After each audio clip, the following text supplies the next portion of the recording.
A paz do Senhor para minha amada irmã e irmã. Hoje vamos falar na aula 7 sobre a dispensação da lei. Como é um assunto extenso, vamos dividir em 3 partes.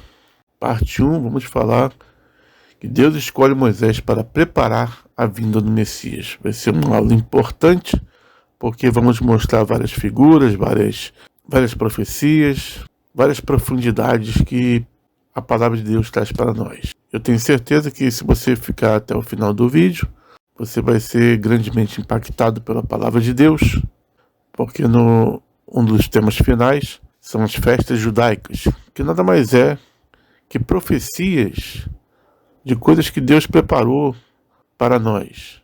Nós vamos entender que as festas judaicas foram datas marcadas por Deus para nos encontrar, para o propósito de nossa salvação. Então vamos começar. Não sei se você que está me ouvindo leu a Bíblia toda, mas é importante ler a Bíblia. E se você reparar no Novo Testamento, nós temos o rei Herodes que tenta tirar a vida das crianças. E aqui, no Antigo Testamento, aconteceu a mesma coisa. Assim como foi na época de Jesus, o inimigo tentou tirar a vida de Moisés. Aí uma pergunta, será que Satanás pensou que esse menino seria o Messias prometido? Lembra que Deus prometeu para Eva que o filho da sua semente pisaria na cabeça da serpente, mas a serpente lhe feriria o calcanhar? Parece que Satanás estava lutando para que essa criança não viesse ao mundo. E assim colocou no coração do faraó daquela época tirar a vida das crianças que haviam nascido justamente na época de Moisés. E nós sabemos que Moisés foi colocado num cesto no rio Nilo, e ali a filha de Faraó encontrou o cesto com a criança e achou a criança muito linda e adotou essa criança. Provavelmente, segundo os historiadores, quem adotou Moisés foi Hatshepsut, filha de Faraó. Eu sei que é um nome meio esquisito, né? Hatshepsut, mas é esse nome aí. Bom, Moisés, em algum momento da vida dele, parece que descobriu que ele era hebreu, porque a Bíblia mostra que ele preferiu, lá em Hebreus 11, 23 a 29, pela fé Moisés, já nascido, foi escondido 3 meses por seus pais. Parece que em algum momento da vida de Moisés, ele descobriu que ele era hebreu.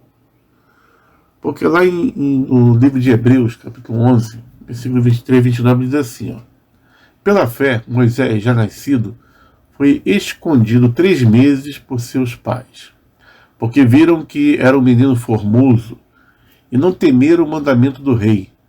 Pela fé, Moisés, sendo já grande, recusou ser chamado filho da filha de Faraó, escolhendo antes ser maltratado com o povo de Deus do que por um pouco de tempo ter o gozo do pecado, tendo por maiores riquezas o vitupério de Cristo do que os tesouros do Egito, porque tinha em vista a recompensa.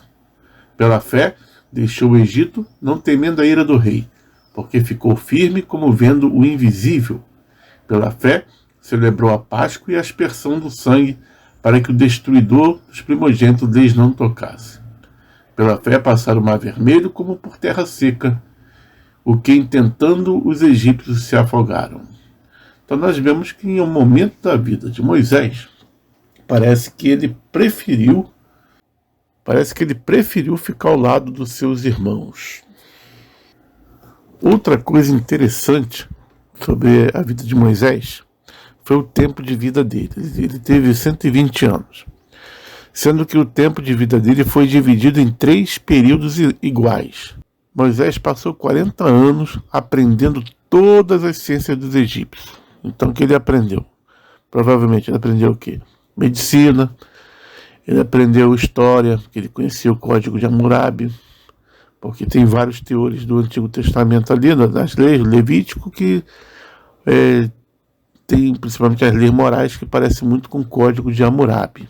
Moisés, ele provavelmente aprendeu geografia, todas as ciências dos egípcios. Depois, quando ele fugiu, ele passou 40 anos no deserto, aprendendo a ser pastor, pastor de ovelhas, aprendendo a andar pelo deserto. Tudo Deus preparando Moisés para algo que estava por vir. Foi então quando ele tinha 80 anos de idade, Deus enviou ele para libertar o povo hebreu. E depois disso ele passou 40 anos liderando o povo hebreu pelo deserto até chegar em Canaã. O fato é que quando Deus chamou Moisés, a princípio, ele relutou a receber o seu chamado com Deus. E ele começou a dar várias desculpas. Isso você pode ler em Êxodo capítulo 3. Eu te convido a ler a palavra de Deus todos os dias, porque isso te fará ficar forte diante das circunstâncias da vida. E Deus vai te abençoar grandiosamente. Mas voltamos aqui em Êxodo 3, versículo de número 11, Moisés fala: quem sou eu que vá a Faraó e tire do Egito os filhos de Israel? E Deus diz: certamente eu serei contigo, isto será por sinal de que eu te enviei. Quando houveres tirado este povo do Egito, servireis a Deus neste monte. Então Deus deu certeza a Moisés que a missão ia ser bem sucedida. Mas Moisés mesmo assim chega para Deus e fala: quando eu for aos filhos de Israel e disser, o Deus de vossos pais me enviou a vós, e eles me disserem, qual é o seu nome? Que lhes direi? Disse Deus a Moisés: eu sou o que sou. Disse mais: assim dirás aos filhos de Israel, eu sou, me enviou a vós. Aí Moisés mais uma vez, só que agora em Êxodo 4, depois de Deus ter explicado para ele como é que ia fazer, por isso é importante você ler a Bíblia, porque não dá tempo de eu ler tudo aqui. Então, o assunto é extenso, tem que resumir o máximo aqui para você entender, mas é importante você ler a Bíblia para você entender tudo que nós estamos aprendendo aqui hoje. E importante também, eu coloquei aí embaixo na descrição do vídeo, tem os slides que você precisa baixar aí no teu computador e ler os versículos que estão ao lado de cada palavra aí, vai te dar um conhecimento muito maior. Mas vamos lá, em Êxodo capítulo 4, Moisés novamente ele fala com Deus: mas eis que não me crerão, nem ouvirão a minha voz, porque dirão, o Senhor não te apareceu. E então Deus começa a mostrar que vai fazer milagres, fazer sinais. Ele perguntou: o que está na tua mão? Ele disse: uma vara. Aí Deus falou: lança na terra. Ele lançou, se tornou em cobra. Aí Moisés até fugiu da cobra, Aí disse o Senhor a Moisés: estende a tua mão e pega ele pela cauda. E ele estendeu a mão, pegou pela cauda e se tornou em vara de novo. E Deus falou para ele: para que creiam que te apareceu o Senhor, Deus de seus pais, Deus de Abraão, de Isaac e de Jacó, você vai fazer isso. Aí Deus então fez mais um sinal com ele, mandou ele colocar a mão no seio. Depois que ele tirou, a mão dele estava leprosa. Depois ele mandou colocar de novo, e quando ele tirou, a mão estava perfeita. E então Deus falou: se eles não crerem, nem ouvirem a voz do primeiro sinal, crerão a voz do derradeiro sinal. E se ainda assim eles não crescem nos dois sinais, nem ouvir a voz dele, ele vai pegar a água do rio, derramar em terra seca, e as águas do rio se tornarão em sangue sobre a terra seca. E aí mesmo assim Moisés chega: meu Senhor, não sou homem eloquente, nem de ontem, nem de anteontem, nem ainda, desde que tens falado do teu servo, porque sou pesado de boca e pesado de língua. Será que Moisés era gago? Não sabemos. Mas o fato é que, se você observar, pessoas que saíram de seus países durante anos perdem um pouco a maneira de falar do seu país natal. Então, de repente, significa que Moisés não ia falar bem o egípcio, mas se era gago ou não, isso aí é só curiosidade. Vamos prosseguir. Depois disso, Deus falou: não, vou enviar Arão, o levita, teu irmão, e ele vai falar muito bem. Ele vai ao teu encontro e você vai até se alegrar no teu coração. E ele vai ser contigo ali. Ele vai ser a tua boca e você vai fazer os sinais. Então, a partir dali, Moisés se despediu do seu sogro e foi a caminho do Egito. Deus finalmente convenceu Moisés. E quando Moisés iniciou o seu chamado no Egito, Deus derramou o juízo contra os deuses egípcios. Você vai ver aí depois no próximo slide, eu vou colocar aí para você ver quais são os deuses. Mas tá aí os versículos, né? São as 10 pragas. As águas se tornaram em sangue, depois infestação de rãs, depois piolhos, moscas, peste no gado, úlcera nas pessoas, chuva de pedras, infestação de gafanhoto, escuridão e, por fim, a morte dos primogênitos das famílias. E essa última aí é a que trouxe libertação para os hebreus. Mas o mais importante eu vou trazer depois, a questão do endurecimento do coração de Faraó. Por que Deus endureceu o coração de Faraó? Também é um juízo contra a religião egípcia, que vamos ver depois. Mas vamos lá. Vamos primeiro ver a que deuses eles foram julgados. Bom, aí nesse slide aí você vê, águas do Nilo se transformaram em sangue. Tinha a deusa Rapi, que é a divindade das águas do Nilo. Infestação de rãs, deus Ereque, que era a deusa da fertilidade, tinha a cabeça de uma rã.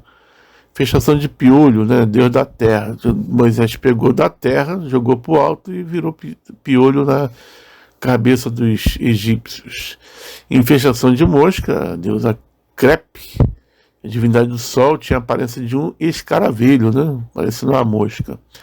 Peste nos animais, a Ator, que é a deusa do amor e da felicidade, tinha a aparência de uma vaca. Úlceras e feridas, que é a Ísis, deusa da magia, também relacionada com a medicina antiga. Eles tinham a medicina com a magia da religião deles. Chuva de pedras, Nut, que é a deusa do céu, criadora do universo. Infestação de gafanhoto, Sete, era deus da seca e da destruição. Escuridão, é o deus Ra, que era o deus do sol. O deus do sol dele, eles ficaram cegos ali, não conseguiram enxergar um palmo. Por isso que é importante você ler a Bíblia, você entender o que eu estou falando aqui. Morte dos primogênitos, o próprio faraó, uma divindade, porque o faraó era visto como uma espécie de divindade, descendente do deus Ra. E ali o filho do deus, né, deles ali morreu, ou seja, não foi Deus suficiente para ficar vivo. Bom, mas o mais importante nesse outro slide aqui é a pesagem do coração. Era uma prática, e essa prática era o seguinte, ó. O coração era pesado para saber se ele podia entrar na outra vida ou não. Né? E o juízo principal contra a religião dos egípcios foi justamente essa, no tocante à pesagem do coração. Com o coração pesado como uma pedra, o faraó não iria alcançar isso na vida pós-morte. Vamos ver como é que era essa pesagem do coração. Ó. A pesagem do coração é um conceito central na religião do Antigo Egito, especialmente relacionado ao julgamento dos mortos. Segundo a mitologia egípcia, após a morte, o coração de uma pessoa era pesado contra a pena da verdade, a pena de Maat, Deus da verdade e da justiça, para determinar sua pureza e justiça. O coração era considerado a ser das emoções, da inteligência e do caráter moral. Se o coração fosse mais leve ou igual à pena, a alma era considerada justa e digna de entrar no paraíso, conhecido como campo de Auru. Caso contrário, se o coração fosse mais pesado, a alma seria devorada por Armite, um demônio com parte de leão, hipopótamo e crocodilo, resultando na condenação eterna. Esta cerimônia era supervisionada por Anubis, o deus dos mortos, da mumificação, e o julgamento era presidido por Osíris, o deus do submundo. Então essa prática aí mostra como os antigos egípcios davam extrema importância à moralidade e à justiça em suas vidas e crença no pós-vida. Então o fato de Deus ter endurecido o coração de Faraó o condenava à próxima vida. Então Deus, ele agiu todas as pragas até o endurecimento do coração de Faraó. Então Deus agiu contra a religião dos egípcios em todas as suas práticas, todos os seus deuses, e em relação até o endurecimento do coração de Faraó. Foi uma maneira de Deus punir a idolatria do povo egípcio e mostrar que só o Senhor é Deus. Bom, o fato aí no final aí da última praga, que é dos primogênitos, foi o início da primeira Páscoa, a primeira festa judaica, e ali deu início ao calendário religioso, colocando o mês de Nissan como primeiro mês. né? A porta que estivesse com o sangue do cordeiro não seria alcançado pelo anjo da morte. Então o que os israelitas tinham que fazer?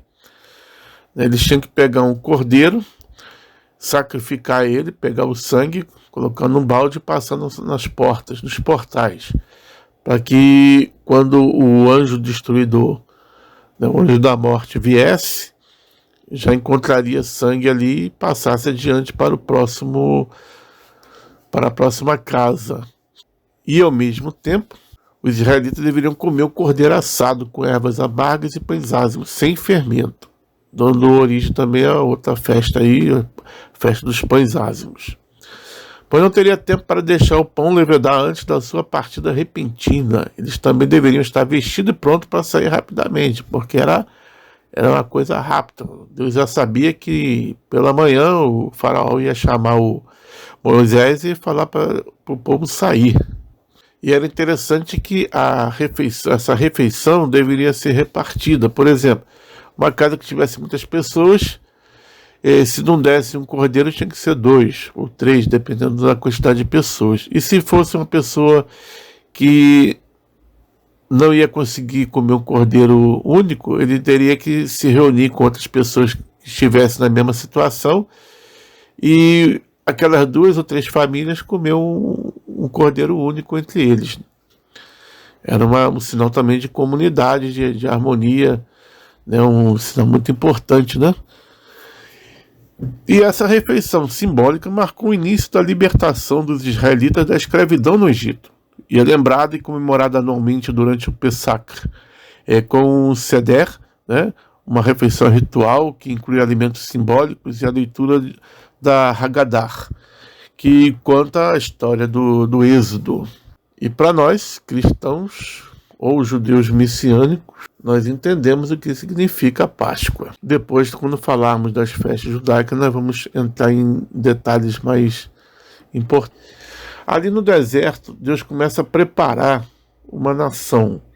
E para ter uma nação precisa de haver uma constituição. E essa constituição que dá origem às outras leis é chamado de os 10 mandamentos, que está lá em Êxodo capítulo 20.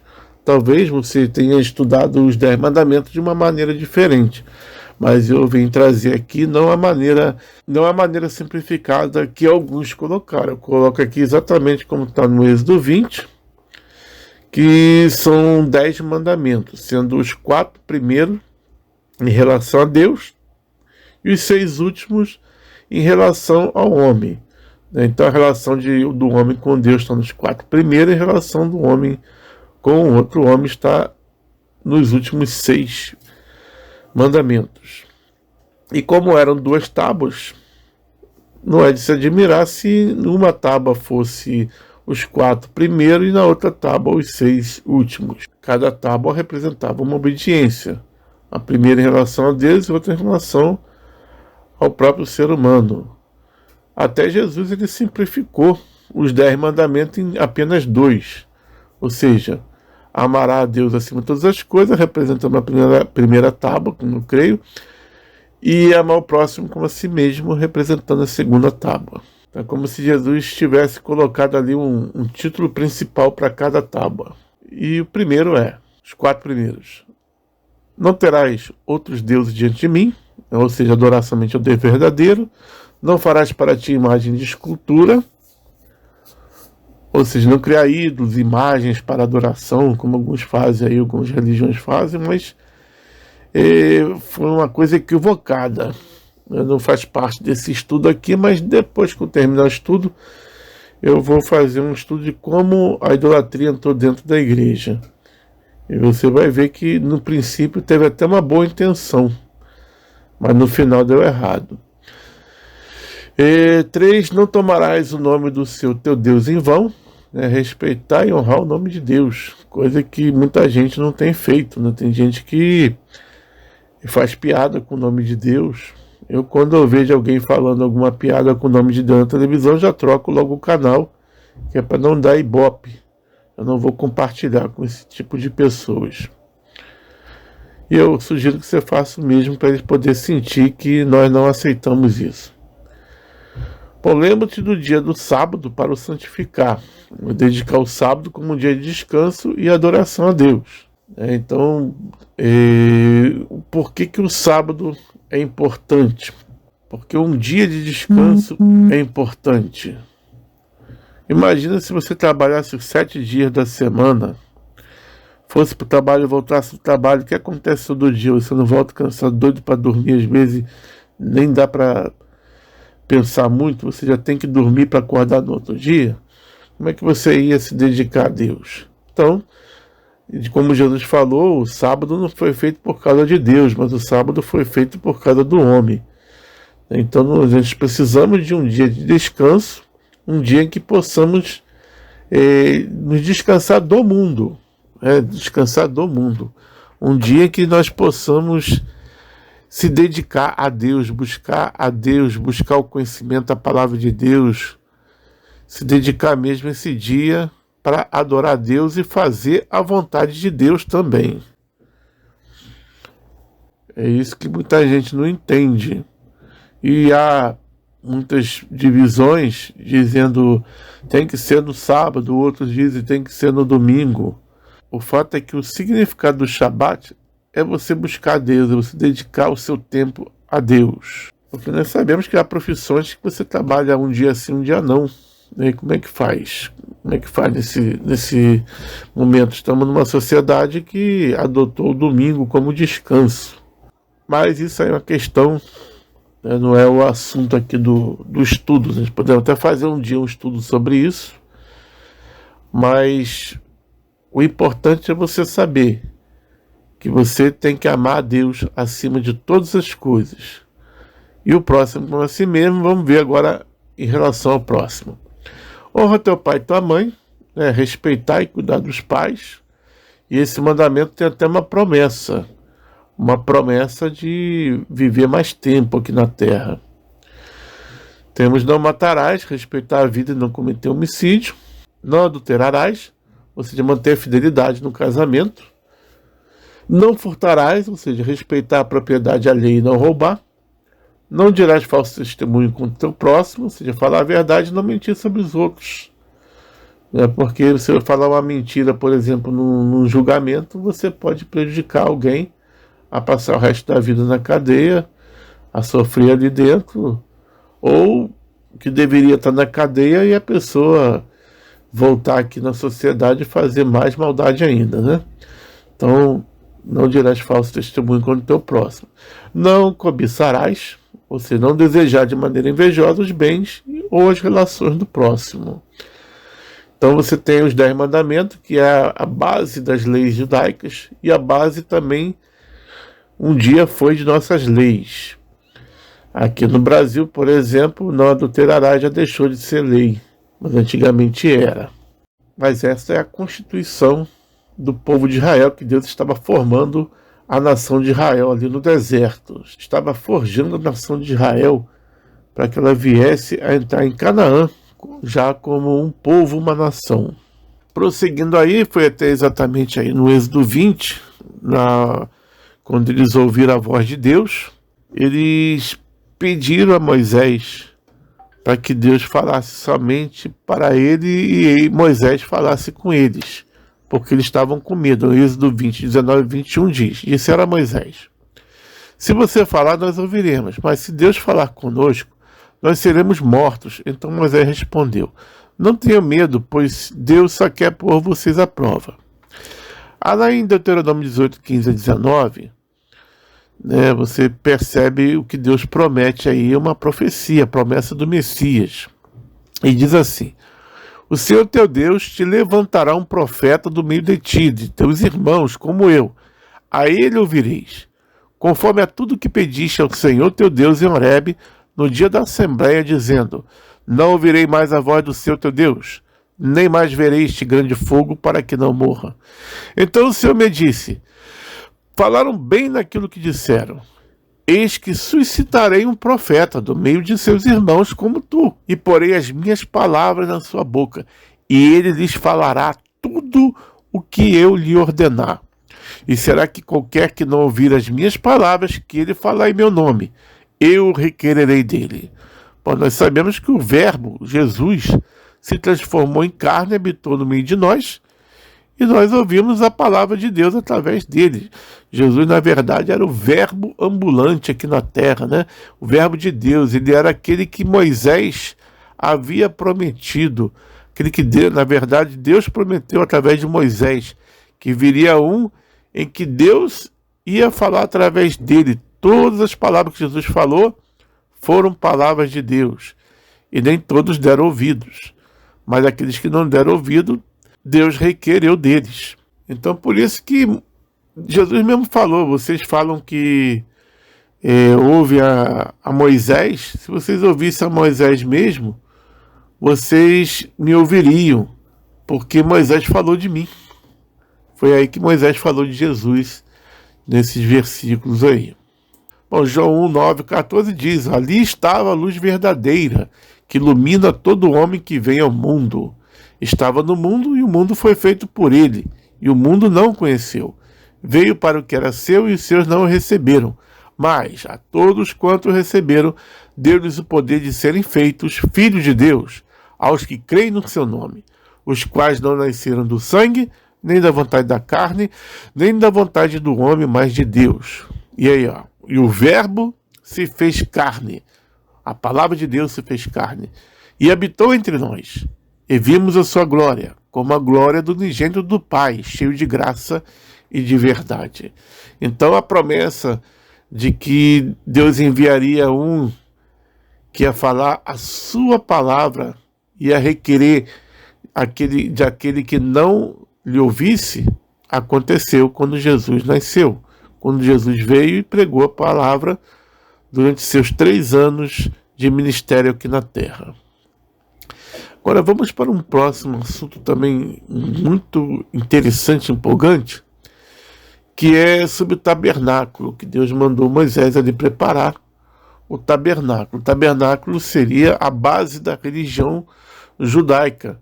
E, na verdade, se nós observarmos bem, o tabernáculo tem um simbolismo muito grande, porque fala a base realmente da nossa fé em Deus, porque o tabernáculo todo aponta para o Messias Jesus.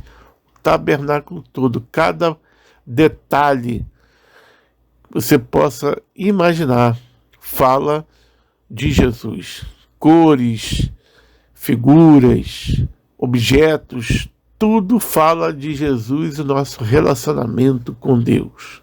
Até o fato do olhar que prendia as laterais aí do tabernáculo, que você está vendo aí, ele tinha que ficar só a metade na terra, a outra metade tinha que ficar para o alto. Por quê? Existe um simbolismo disso. Porque aquele mesmo que desceu, que subiu. Jesus ia morrer, mas não ia ficar morto, ia subir ao céu. Jesus é da terra, mas também do céu. Existem vários simbolismos, cada letra, cada número, cada detalhe do tabernáculo aponta para Jesus. E vamos ver alguns. Claro que esse é um assunto muito extenso, que merece 1 ou 2 aulas só falando sobre o tabernáculo. Mas, como nós propomos fazer um curso de Gênesis e Apocalipse em 12 lições, eu não vou poder me estender muito, mas eu vou trazer aqui os aspectos principais para você. Vamos lá. É interessante o seguinte: o tabernáculo é dividido em 3 partes: o pátio, o lugar santo e o santo dos santos. O que tinha no pátio? O altar do sacrifício e a pia do lavatório. O altar do sacrifício, que é Jesus, a nossa propiciação pelo pecado, e a pia do lavatório, a Bíblia fala: vós estar limpos pela palavra que vos tenho falado. João 15:3. Mas vamos ver aí os detalhes. Nesse slide aí, ó, essa região aí, eu coloquei a seta, é o pátio. Aí na outra aqui, ó, lugar santo. E agora a seta indo aí para o lugar santo dos santos. Então, pátio, lugar santo e santo dos santos.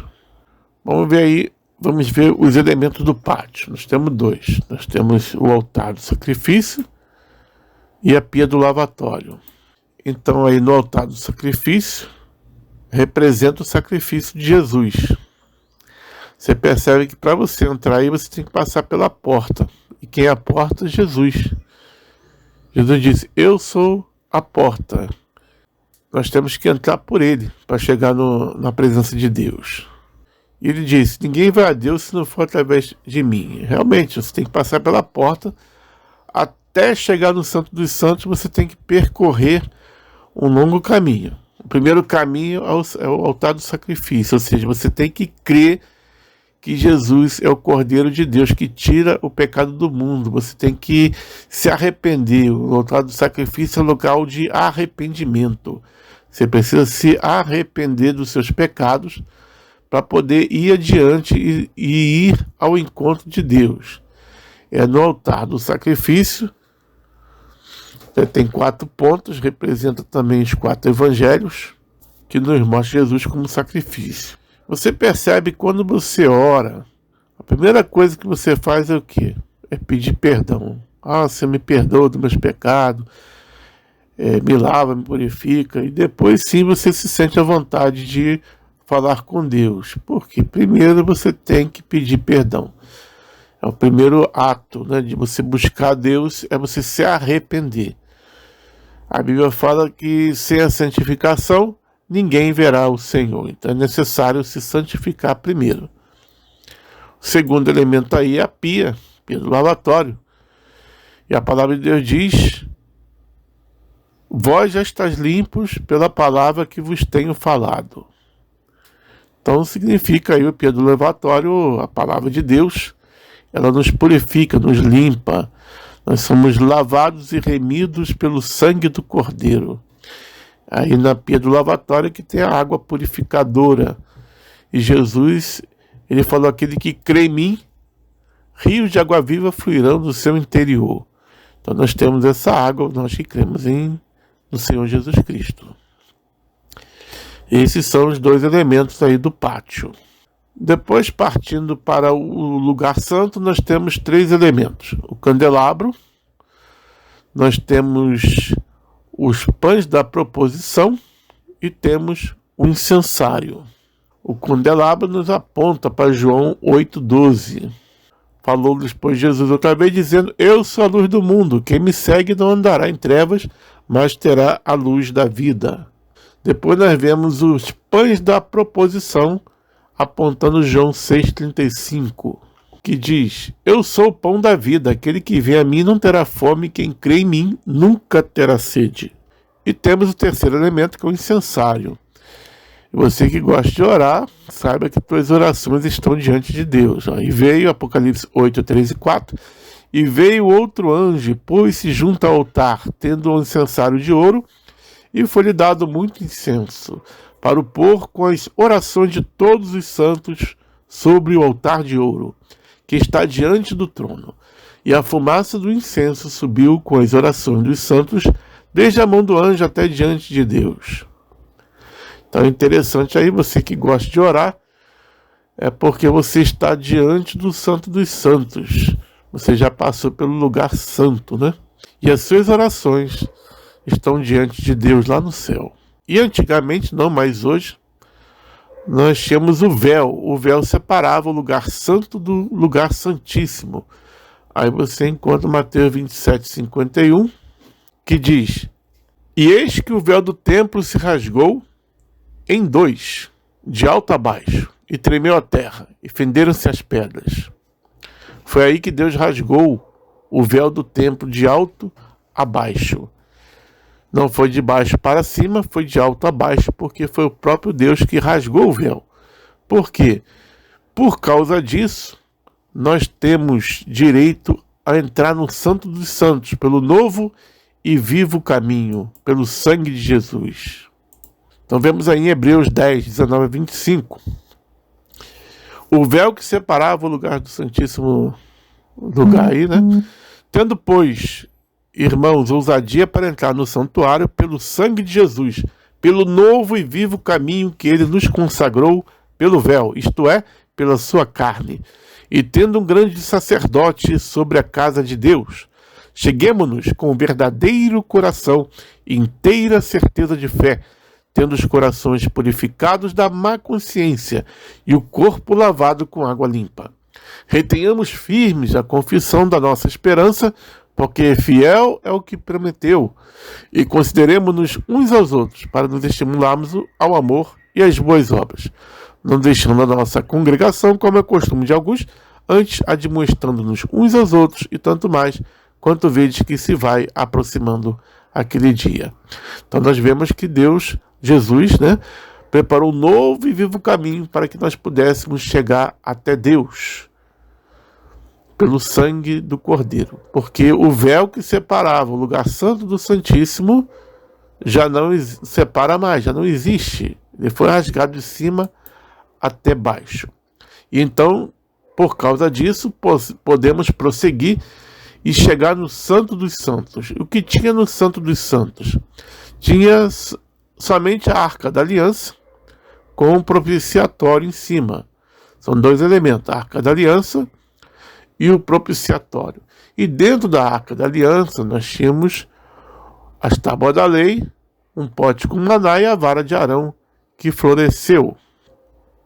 E era interessante que o local era totalmente escuro, mas a glória de Deus, a Shekinah de Deus, resplandecia no lugar santíssimo. Então você percebe aí que o propiciatório é essa parte aí de cima, onde tem dois querubins, e ali é onde o sacerdote ele orava a Deus e ouvia a voz de Deus. Era como se fosse o Jeremias 33:3, clama a mim e responder-te-ei, e a mostrar-te coisas grandes e firmes que não sabes. É o telefone de Jesus, para quem é criança sabe disso. Vamos prosseguindo aí. Interessante a questão do véu, que foi rasgado. Ele tinha 4 cores. E essas 4 cores representavam também uma natureza de Jesus e ao mesmo tempo um evangelho. Nós temos 4 evangelhos e foi colocado 4 cores. Não foi 5 nem 6 evangelhos. Foi perfeitamente os 4 que Deus já tinha planejado. Bom, quais são os pontos importantes das cores dos 4 evangelhos? Por exemplo, o livro de Mateus é a cor púrpura, que representa a realeza, Jesus como o Filho do Homem que virou rei, Rei dos reis, Senhor dos senhores. Marcos, ele é representado pela cor carmesim, porque mostra Jesus como servo, como sacrifício. Lucas é simbolizado pela cor branca, apontando Jesus como santo, homem perfeito. E João, a cor azul, representando o céu, representando Jesus como Filho de Deus, o homem do céu. Então, cada cor representando uma natureza de Jesus Cristo, o Messias, e, ao mesmo tempo, representando cada cor um evangelho. E quais são os pontos importantes do tabernáculo? Bom, os pontos importantes, além das 4 cores, é que o tabernáculo é dividido em 3. Você tem o caminho, que é o pátio, você tem a verdade, que é o lugar santo, e você tem a vida, que é o santo dos santos. Então para chegar na vida, você tem que passar pelo caminho e andar na verdade, você vai encontrar a vida, a presença de Deus. Interessante que a Arca da Aliança, ela representa Jesus, Emanuel, Deus conosco. Em Isaías fala que ele seria chamado Emanuel, Deus conosco. Jesus é a nossa Arca da Aliança. Jesus é o caminho, a verdade e a vida. Ele está ali no pátio, ele se encontra no lugar santo e também no Santo dos Santos. E ele é a porta do tabernáculo. Em João 10:9, diz que ninguém vai ao Pai se não for através dele. E é interessante uma coisa que é importante falar para você. Mateus 13:8 fala de 30 frutos, 60 e 100 por 1. Então nós podemos entender que quem está no pátio dá 30 frutos, mas todos dão frutos. O que não dá fruto, a árvore que não der fruto só serve para ser lançada no fogo. Então todos têm que dar fruto. Não importa se você só vive no pátio, ou no lugar santo, ou no Santo dos Santos. Se você vive no pátio, você dará 30 frutos. Se você vive no lugar santo, você dará 60 frutos. Mas se você realmente for aquele crente fiel, que vai até o final, vai até a presença de Deus, e não é chamado mais de servo, mas amigo, você dá 100 frutos por um. E é interessante essa questão do tabernáculo, pátio, lugar santo e santo dos santos, que você percebe isso em várias partes da Bíblia, ali até na subida do monte para receber as tábuas da lei, você percebe que o povo fica embaixo no pátio, mas acima vai Moisés com Arão, e depois só Moisés pode seguir adiante. Então você vê o pátio, lugar santo, santo dos santos. Está lá em Êxodo capítulo 19, versículo 23 a 25. Então disse Moisés ao Senhor: o povo não poderá subir ao monte Sinai, porque tu nos tens advertido, dizendo: marca termos ao redor do monte e santifica-o. E disse-lhe o Senhor: vai, desce, depois subirá tu e Arão contigo. Os sacerdotes, porém, e o povo não transpasse o termo para subir ao Senhor, para que não se lance sobre eles. Então Moisés desceu ao povo e disse-lhe isto. Então nós percebemos que no pátio estava o povo e os sacerdotes. No lugar santo, Arão e Moisés poderam ir, e no Santo dos Santos só Moisés pôde ir. Semelhantemente também entre os discípulos, nós podemos perceber que nem todos os discípulos puderam ver a transfiguração no Monte da Transfiguração. Ali ele estava no lugar santo, e o restante que ficou para trás no pátio. E quem estava no Santo dos Santos?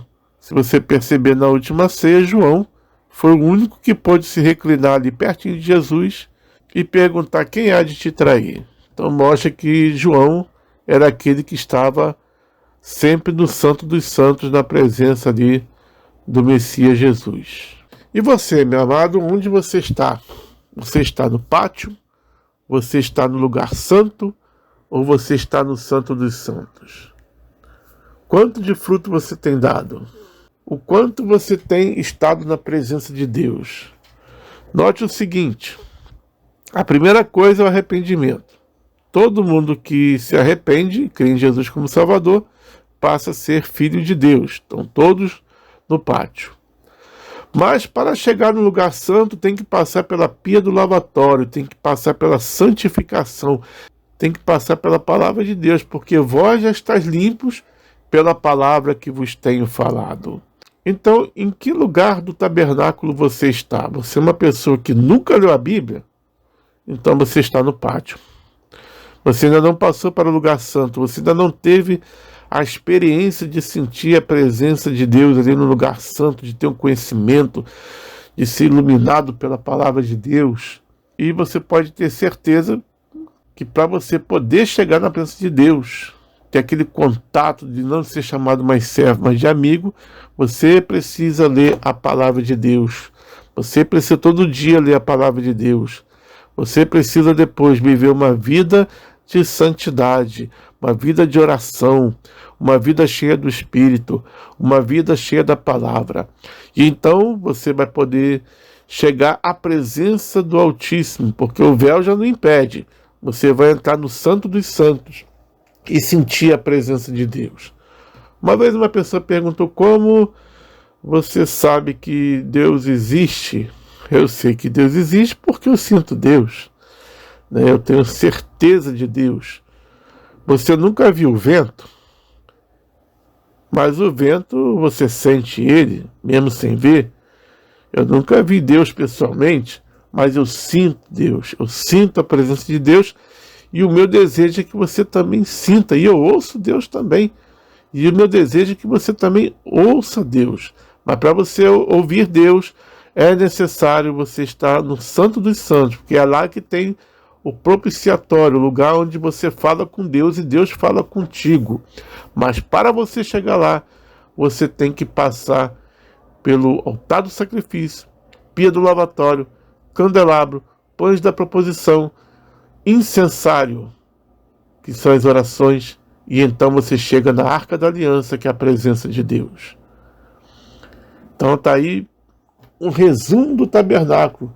E você vê como o tabernáculo traz verdades espirituais para nós. Vamos para um outro tema aí, já está ficando um pouquinho extenso, mas vale a pena. Se você não puder assistir tudo hoje, você dá uma pausa e prossegue. Coloca aí salvar para ver mais tarde, aí no YouTube, e você prossegue outro dia, outra hora, outro momento, mais propício para você. Mas se você puder prosseguir, daqui a pouquinho nós vamos estar falando sobre as festas judaicas que Deus trouxe para o nosso entendimento dos tempos. São profecias. Mas vamos para o próximo assunto. Depois desse assunto já vamos chegar nas festas judaicas. Mas é um assunto importante também, que são as leis do sacrifício, que também aponta para Jesus. Tinham 5 sacrifícios, 4 com sangue e 1 sem sangue. Os 4 com sangue eram o holocausto, Levíticos 6, de 8 a 13, né? Era um tipo de sacrifício onde o elemento oferecido era totalmente consumido pelo fogo. A escolha do animal era feita de acordo com a situação econômica do ofertante. Podia ser um gado grande, caro, ou podia ser apenas uma ave, né? Uma rolinha. Havia a oferta pacífica. Então o holocausto representa a consagração. E havia a oferta pacífica, que representa a comunhão. Levítico 7, 1 a 35. Era conhecido como oferta da comunhão. Era o sacrifício que primeiro era oferecido ao Senhor e depois era distribuído ao ofertante e sua família, né? Servia como alimento da aliança, simbolizava a união entre Deus e seu povo, e era utilizado qualquer animal do gado sem defeito, junto com pães. O outro sacrifício era o sacrifício pelo pecado. Tem Levítico 4, 27 a 31, né, que era o sacrifício da expiação. Era uma oferta especial por diversos pecados praticados contra o próximo e contra Deus. E Jesus é o nosso sacrifício, né? Era utilizado novilho, bode, cabra, ovelha, 2 pombinhos e a 10ª parte de um efa de flor de farinha. Como em outro tipo de sacrifício, a escolha da oferta também dependia da situação econômica do ofertante, ou seja, todos podem sacrificar, todos podiam sacrificar. E hoje? Hoje também, porque Jesus é o nosso sacrifício, qualquer um pode crer em Jesus, qualquer um pode receber a remissão dos seus pecados, a expiação dos seus pecados. Qualquer um pode voltar a ter paz com Deus. Qualquer um pode, seja rico, seja pobre, seja morador de rua, seja quem for, todos podem, você não precisa pagar nada por isso, porque é de graça. Jesus trouxe a graça para você. Bom, temos outro aí com sangue, que é a oferta pela culpa. Também a expiação, Levítico 6,17. Esse sacrifício é muito semelhante, né, ao anterior, sendo na verdade até difícil de terminar com exatidão, que diferenciavam, né? Algumas características nos ajudam nessa tarefa, como o fato de sempre o elemento de sacrifício ser obrigatoriamente um carneiro. Além disso, se a fraude cometida contra o próximo ou contra Deus podia ser estimada em uma quantia de dinheiro, era acrescentada então a obrigação de pagar tal dívida na íntegra, acrescida de 1/5 parte. Era oferta pela culpa. E por fim tem um sacrifício sem sangue, que é a oferta de manjares, a consagração, Levítico 2, 1 a 14, né? Era um sacrifício onde uma porção de alimento era queimado como oferta a Deus, e o resto do alimento era dado ao sacerdote do templo. No caso de uma pessoa muito pobre, a oferta de manjares podia substituir o sacrifício animal pelo pecado. Era utilizado grãos, né, trigo e cevada, flor de farinha, incenso, pão cozido, sem fermento, sal. O fermento e o mel eram proibidos, né, porque realmente tudo é um simbolismo. Né? O que eu fiz? Jesus mesmo falou para os discípulos ter cuidado com o fermento dos fariseus. O que é o fermento? São acréscimos, coisas que apodrecem, levedam, né, a massa. São coisas que não está na palavra de Deus, as pessoas acrescentam sem propósito nenhum espiritual. Então nós temos que ter cuidado com o fermento. Nós temos que viver uma vida de santidade, sem pecado, sem fermento. Viver uma vida, a palavra de Deus pura, sem acréscimo. É assim que devemos viver. Bom, essas são as ofertas. E por fim, chegamos aqui, né, no último tema aqui desse estudo de hoje, são as festas judaicas e a profecia do Messias. As festas judaicas são Páscoa, Pães Asmos, Primícias, Shavuot, que é o Pentecoste, Festa das Trombetas, o Ano Novo Judaico, no 7º mês religioso, que é o Tishrei. Temos Yom Kippur, temos o Sukkot, que é a Festa das Cabanas. E temos ainda aquilo que eu gostaria de deixar para vocês, que eu acho muito importante, é o Shabat, que é uma festa contínua, e o Jubileu. Mas vamos falar aqui da Páscoa. Ali na Páscoa, onde Deus se sacrificou por nós, ou seja, Deus marcou a Páscoa para morrer em nosso lugar. E Jesus, ele morreu quando? Na Páscoa, né? Não morreu nem 10 dias, nem antes nem depois, morreu na semana da Páscoa. Na semana da Páscoa, que o judeu comemora na semana, Jesus se sacrificou por nós. Depois tem os pães asmos. Nós devemos nos limpar de toda a falsa doutrina, viver uma vida de santificação e nos conectar com Deus. 2 Coríntios 7:1. Os pães asmos representavam também o sofrimento de Jesus, né, morrendo na cruz do Calvário. Ele teve que sofrer, né, para ser a nossa Páscoa. Depois tem as primícias, que também Jesus ele cumpriu. Ele ressuscitou, sendo primogênito dentre os mortos. Você vê em Colossenses 1:18, 1 Coríntios 15:20, dizendo que Jesus ele é o primogênito dentre os mortos, porque ele foi o primeiro que ressuscitou.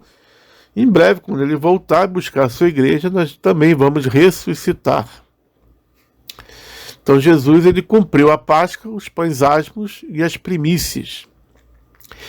E depois, na festa da Torá, na festa da lei, no dia de Pentecostes, foi onde Deus escreveu as leis nas tábuas de nossos corações. Está lá em Hebreus 10, versículo 16, que diz: esta é a aliança que farei com eles depois daqueles dias, diz o Senhor, porei as minhas leis em seus corações e as escreverei em seus entendimentos. Acrescento: jamais me lembrarei de seus pecados e de suas iniquidades. Ora, onde há remissão deste, não há mais oblação pelo pecado.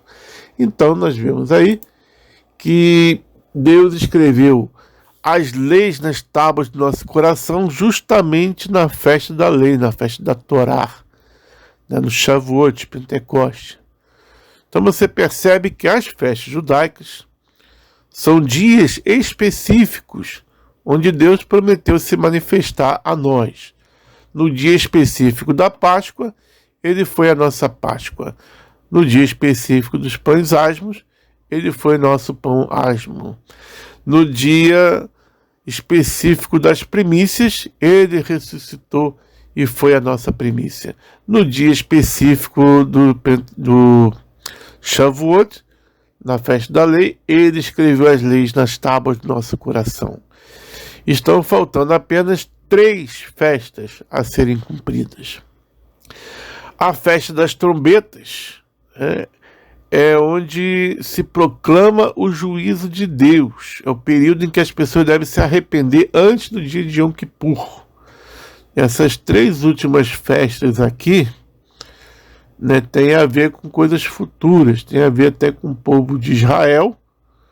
Né, o povo de Israel, antes da festa das trombetas, eles passam 30 dias pensando nas suas vidas, né, como eles passaram o ano, o que eles erraram, o que eles pecaram, que é momento de se arrepender, momento de pedir perdão, porque depois da festa das trombetas, há os dias de jejum, onde o povo se arrepende dos seus pecados, para então vir o dia de Yom Kippur, que é o dia do arrependimento.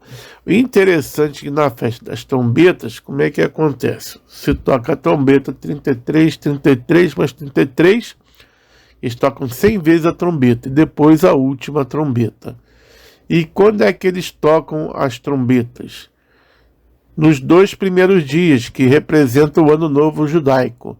O Ano Novo Judaico não é um dia igual ao nosso, né? São 2 dias. Por quê?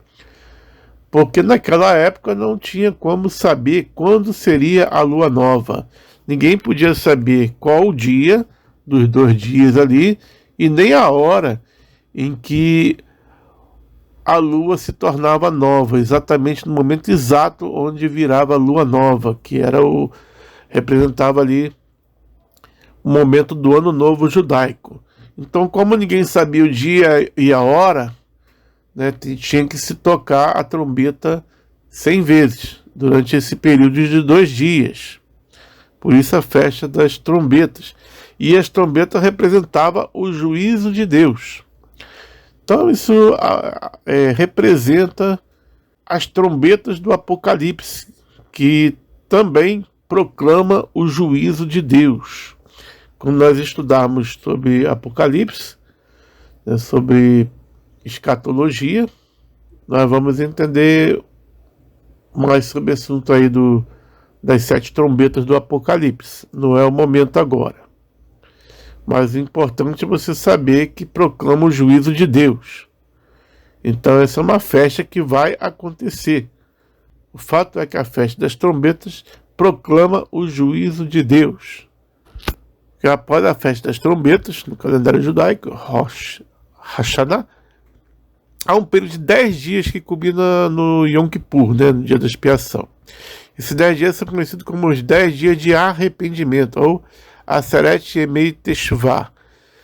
O Yom Kippur é um dia de jejum completo, desde o pôr do sol até o anoitecer do dia seguinte, totalizando aproximadamente 25 horas de jejum e oração intensiva. Então ali representava, né, o arrependimento. Depois então vinha o Yom Kippur.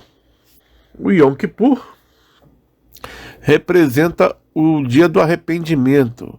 Isso é ato escatológico que vai acontecer somente quando o Messias, Yeshua, vier com poder e glória. Não é o arrebatamento, é a vinda dele para instaurar o milênio aqui na Terra. O povo de Israel vai estar cercado pelo exército mundial, e ali Jesus vai descer sobre o Monte das Oliveiras, assim como ele subiu, assim ele há de descer, e ali ele vai fazer um vale onde o povo de Israel vai fugir nesse vale. E então a palavra de Deus diz lá em Zacarias 12:10 que eles se arrependerão. Eles verão aquele que o transpassaram. Vamos ver esse versículo aí. Que diz: mas sobre a casa de Davi, sobre os habitantes de Jerusalém, derramarei o espírito de graça e de súplicas, e olharão para mim, a quem transpassaram, e prantearão sobre ele, como quem pranteia pelo filho unigênito, e chorarão amargamente por ele, como se chora amargamente pelo primogênito. Ou seja, vão olhar para aquele que transpassaram. Quem foi transpassado? Jesus, que virá com poder e glória para salvar Israel do momento final da grande tribulação. E então, depois disso, vai dar início a outra festa, a festa das cabanas, Sukkot, né, que representa o milênio. Deus tabernaculando conosco. O próprio Senhor Jesus vai estar habitando aqui na terra, em Jerusalém, que será a capital do seu reino mundial. Mas isso nós vamos ver lá na última aula. Na última aula nós vamos falar sobre o milênio, aula número 12. Bom, vamos prosseguir para a próxima festa que é importante. Tem o Shabat, que é o momento de deixar tudo para buscar a comunhão com Deus. Já até falei isso, né? Mas reforçando aqui, né, o Shabat é o momento de deixar tudo para buscar a comunhão com Deus. Marcos 2:27. E disse-lhes: o sábado foi feito por causa do homem, não o homem por causa do sábado. Assim, o filho do homem até do sábado é Senhor. Mas uma das festas de comunhão mais importante é o jubileu. O jubileu representa a graça de Deus, obtida através do sacrifício da cruz de Cristo.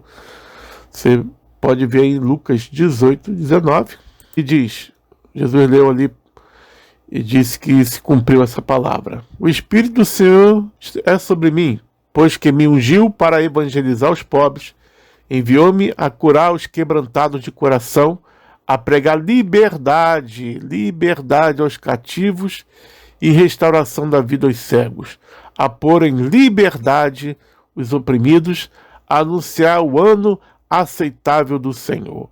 Então, o jubileu representa a graça de Cristo, a graça de Deus em nossas vidas. Porque é no jubileu onde aqueles que estavam endividados deixavam de ser endividados, aqueles que estavam escravizados deixavam de ser escravizados e eram postos em liberdade. Isso representa a graça de Deus, porque antes éramos escravos do pecado, mas fomos libertados dessa escravidão. Hoje é o ano aceitável, você não tem mais dívida, porque você aceitou a Jesus como Salvador. Dos vossos pecados não vos lembrarei mais, diz a palavra de Deus. Então não há mais pecado para ser consumido, porque Jesus já consumiu na cruz do Calvário por você. Então o jubileu representa a graça de Deus. E a graça de Deus é uma coisa maravilhosa, né? Porque imagina a graça de Deus. Você todo endividado com Deus. Você não precisa pagar e ainda por cima Ele pagou por você, para que você não precisasse pagar pelo seu pecado.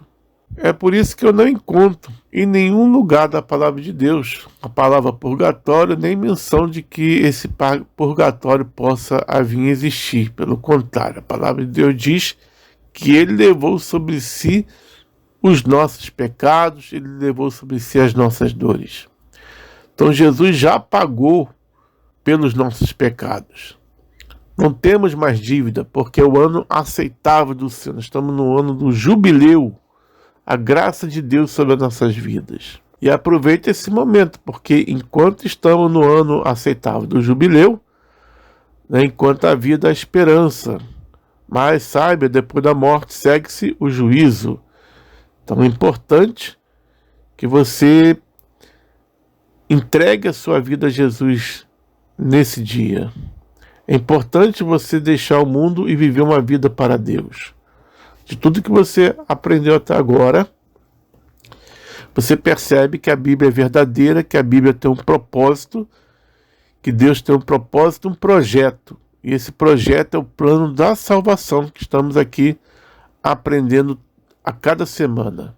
Então é importante você crer que Jesus é o Filho de Deus e que Ele morreu no seu lugar e aceitá-lo como Senhor e Salvador da sua vida. E terminando aqui, eu vou até fazer um apelo para você.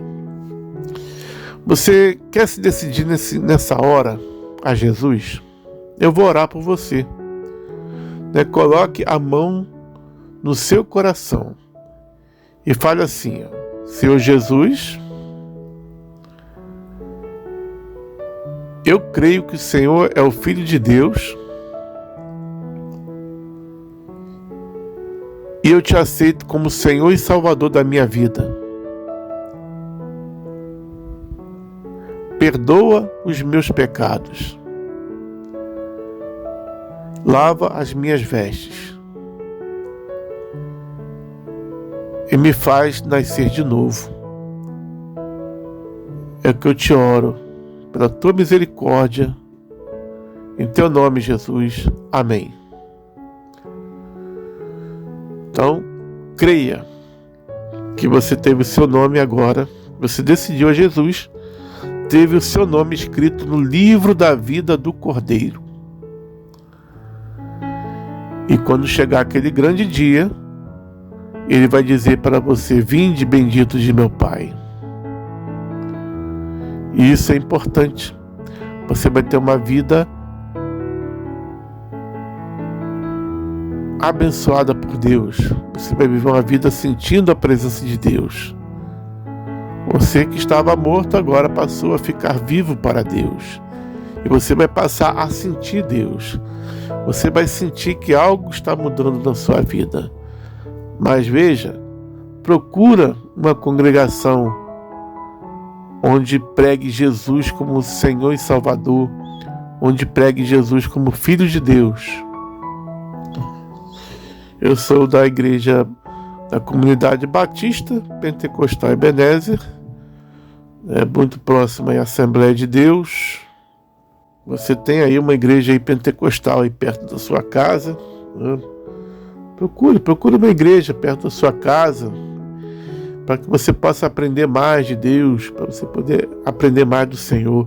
E se você não tem igreja perto de você, você está num país que não pode ter igreja, e você quer fazer parte de uma igreja, eu convido a você, está aí abaixo do link aí, o meu e-mail.